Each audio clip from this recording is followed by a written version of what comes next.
ঝালকাঠির নলছিটিতে ইঁদুর মারার বিষ খেয়ে 2 শিশুর মৃত্যু হয়েছে। এই ঘটনায় এলাকায় শোকের ছায়া নেমে এসেছে। পুলিশ জানায়, গতকাল উপজেলার আখড়াপাড়া এলাকায় 4 বছরের শিশু লামিয়া এবং 3 বছরের রমজান খেলা করছিল।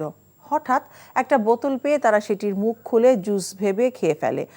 দ্রুত 2 শিশুকে উপজেলা স্বাস্থ্য কমপ্লেক্সে ভর্তি করা হয়। অবস্থার অবনতি হলে লামিয়া এবং রমজানকে বরিশাল শেরে বাংলা মেডিকেল কলেজ হাসপাতালে ভর্তি করার পর রাতেই তারা মারা যায়।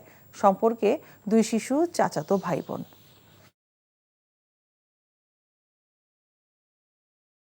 টাকা চুরির জন্য যদি আমার গলায় জুতার মালা পরাইতে হয়, তাহলে আমার শালীর সাথে প্রতারণা করার জন্য তোর ফাঁসি হবে। দুলা ভাই, আপনার তো ঘর জামাই বইলা একটা পরিচয় আছে, আমার তো তাও নাই।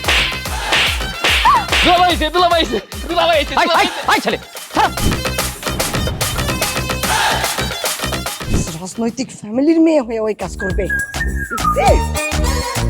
যারে পাবো আরে পিটাবো, রক্তের নেশায় ধরছে, রক্তের নেশায়, কাঁচা রক্তের নেশায় ধরছে। তোমার এই পলিটিক্স আমার বাম পকেটে থাকে। পাকুদের বউরে ঝামেলা পাকাই। এই বেটাই, আমি তখন বিয়ে করিনি। দুইটার আমি গুলি করে মারু।